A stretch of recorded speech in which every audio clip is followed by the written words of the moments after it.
नमस्कार, मौजूद हूँ इस वक्त मैं देवली में और यहाँ पर विराट हिंदू सम्मेलन का आयोजन किया गया है। पूरे देश भर में इस तरह के कार्यक्रम आयोजित किए जा रहे हैं। बताया जा रहा है कि एक विधानसभा के अंदर 62 हिंदू सम्मेलन होने हैं जो कि 15 तारीख तक किए जाएंगे। तो सबसे पहले इस पूरे कार्यक्रम पर नज़र डालते हैं, उसके बाद बातचीत करेंगे यहाँ पे मौजूद लोगों से किस तरह से ये हिंदू सम्मेलन उन्होंने आयोजित किया और हिंदू सम्मेलन आयोजित करने का उनका मकसद क्या है।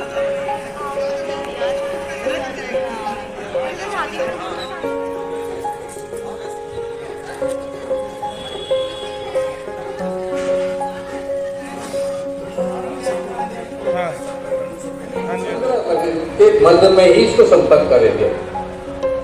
तो आज 25 को किया है, 26 को किया, आज 1 तारीख है। लगभग बस्तियों के अंदर ये कार्यक्रम होने वाले हैं। देश भर में कार्यक्रम होने वाले हैं। जैसे अभी बताया था, क्रांतिकारी वहां पे काम करते थे, उनके साथ मिलकर के काम कर लो। योजना बनाई कि प्रत्येक बस्ती के अंदर ये हिंदू सम्मेलन हो और इसको समाज करे।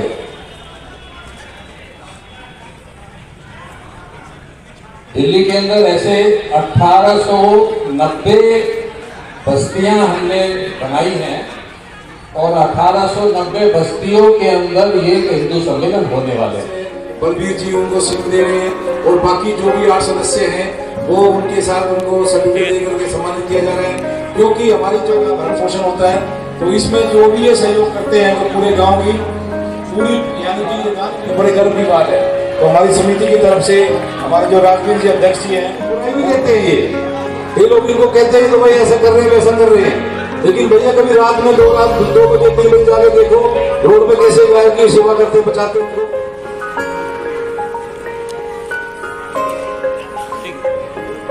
भाई एक नारा लगा दो, भारत माता की जय। जय भारत माता की जय, भारत माता की, भारत माता की। सिंगल है और मैं आज आप सभी के समक्ष एक कविता प्रस्तुत करने जा रही हूँ। हवा में है धुआं और धूल, पानी में है कचरा और फूल, प्रकृति का ये कैसा हाल, कौन करेगा ऐसे खुशहाल। नदियों का जल है काला, शहरों में है शोर का हवाला, मिट्टी में मिल रहे हैं रसायन, मिट्टी में मिल रहे हैं रसायन, जीवन पर है ये बड़ा बंधन। पेड़ों की होती है कटाई, गांव शहरों में हलचल छाई, पक्षियों के घर उजड़ गए, पक्षियों के घर उजड़ गए, जानवर भी अब किधर गए। प्लास्टिक के ढेर है चारों ओर, बीमारियों का ये शोर, ग्लोबल वार्मिंग की है चिंता, ग्लोबल वार्मिंग की है चिंता, हर इंसान अभी है डरता। प्रदूषण का लक्ष्य खड़ा है, जीवन पर यह खतरा पड़ा, कैसे हम इसे बचा पाएंगे, क्या हम अपने बच्चों को यही दे पाएंगे। कितना खिलाओगी? खा ले बेटा, वैसे भी मेरे हाथ का बना हुआ खाना पूरे साल में एक ही बार तो खाता है। भैया इस बार 2 राखी बनवा लो, पिछले रक्षाबंधन में भी नहीं थे आप। मेरी प्यारी सी बहन को मेरी उम्र लग जाए। ले ले ले मेरी प्यारी गुड़िया। हेलो हेलो कैप्टन, आपकी छुट्टी रद्द की गई है। आपको जल्द से जल्द सरहद पे रिपोर्ट करना होगा। यस सर, जय हिंद।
चुप नहीं रखेगा।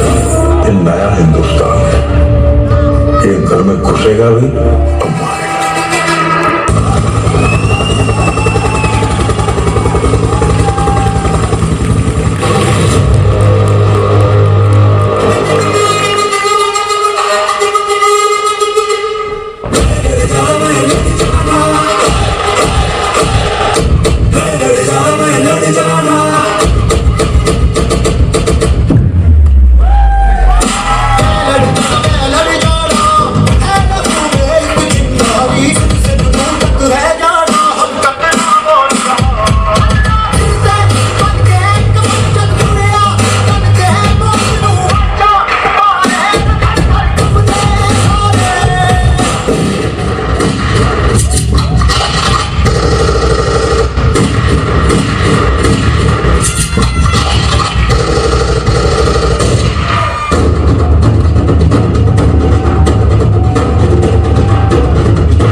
बोलते हैं बोमा भाई। एडिशन जी आगे आ जाओ।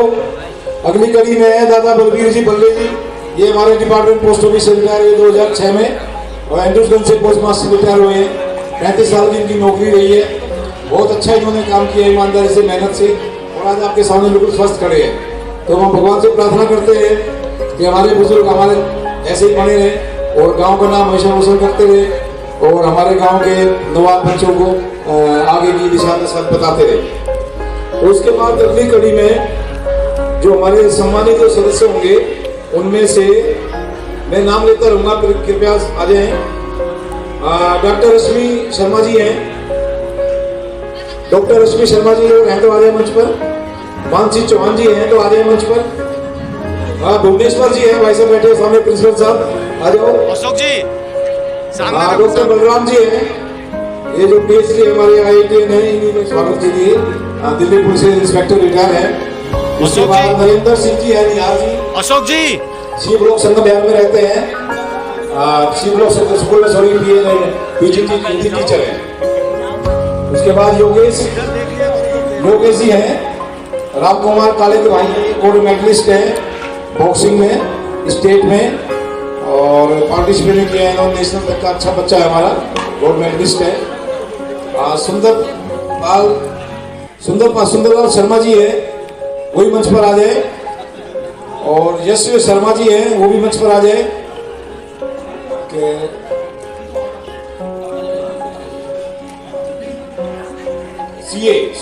सीए प्रीतम सिंगल जी हैं, मंच पर आ जाए।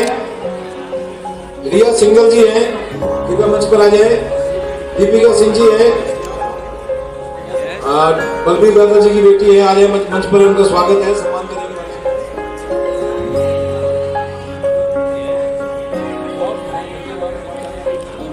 रह गया तो प्लीज हमें बता दे, अगले वर्ष उनका हम जरूर उनमें अपना नाम ऐड करेंगे। उनको बच्चों को या जो भी हमारे सीनियर सिटीजन है उन सबको जरूर हम सम्मान देने की कोशिश करेंगे।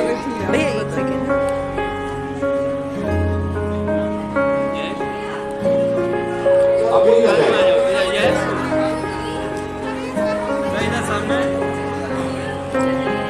अब हमारा प्रोग्राम समापन की ओर है। बच्चों को खाना खा के जाएं, कोई तो इस बार उनके हम माफी चाहते हैं और अगली बार कोई भी ऐसी सूचना हमें समय से पहले मिल जाएगी, हर उनको सम्मान दिया जाएगा। वो कृपया मंच पर आ जाए, जो उनको एक ग्रुप फोटो हो जाए जो यादगार के लिए अच्छा रहेगा।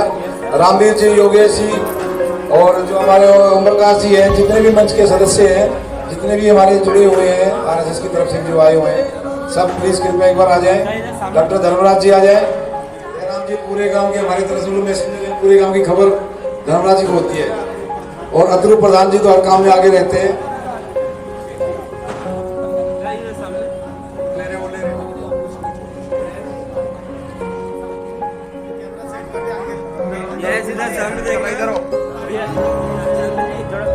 थोड़ा सा इधर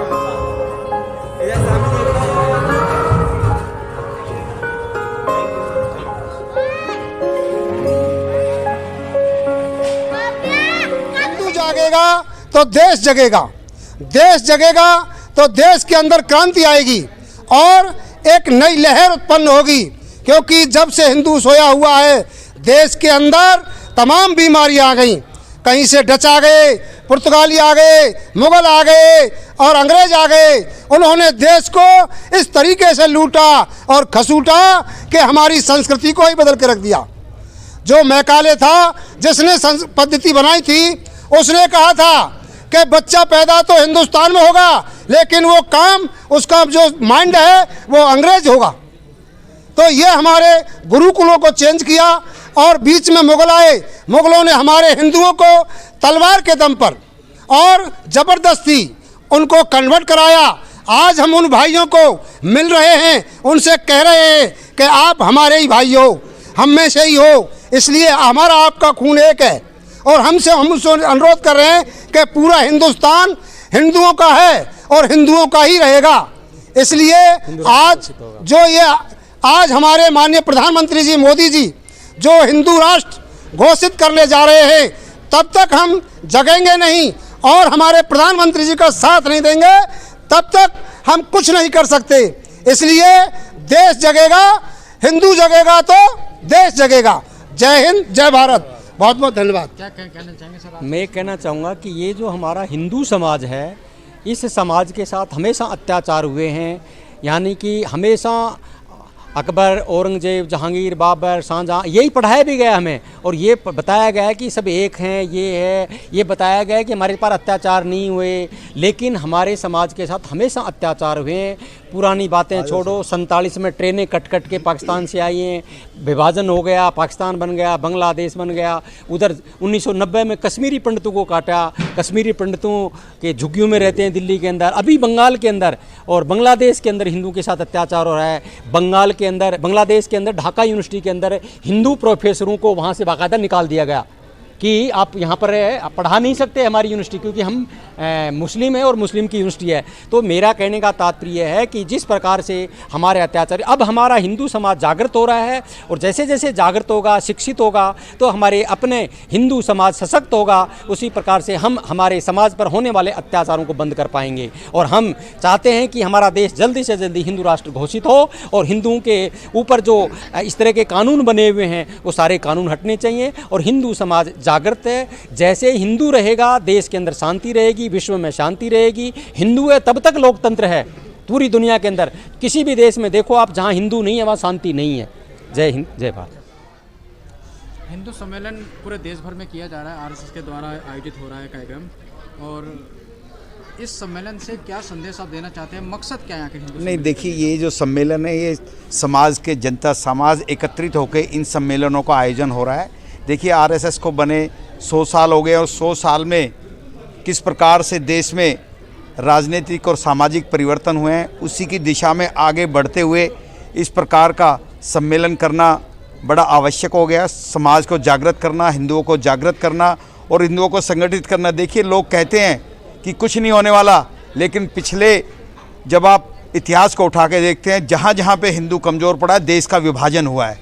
यहाँ से ईरान तक भारत की सीमाएं होती थी, लेकिन आज हम कहाँ सिमट गए हैं? अफ़गानिस्तान यहाँ से बना, पाकिस्तान यहाँ से बना, बांग्लादेश यहाँ से बना। लोग भूल जाते हैं, लोगों की याददाश्त बड़ी कम होती है, लेकिन जब इतिहास को उठा के देखेंगे तो आपको पता लगेगा कि हिंदुओं ने कितने कष्ट सहे और किस प्रकार जो भारत जिसकी सीमाएं कहाँ तक लगती थी वो किस प्रकार हिस्सों में बट गया। अब आगे भारत किसी इसका और कोई हिस्सा ना बटे, इसके लिए पूरे हिंदू समाज को, हिंदी संस्कृति को, हिंदी विरासत को हमें जिंदा रखना पड़ेगा। देखिए, जिस देश में और जिस राज्य में कोई भी धर्म सुरक्षित नहीं रहता, वहाँ पे देश भी सुरक्षित नहीं रहता। ये हमने जम्मू कश्मीर में देखा, किस प्रकार से जम्मू कश्मीर में हिंदुओं के ऊपर अत्याचार हुए और किस प्रकार से वहाँ पे अपने देश में होते हुए उनको कश्मीर छोड़ना पड़ा।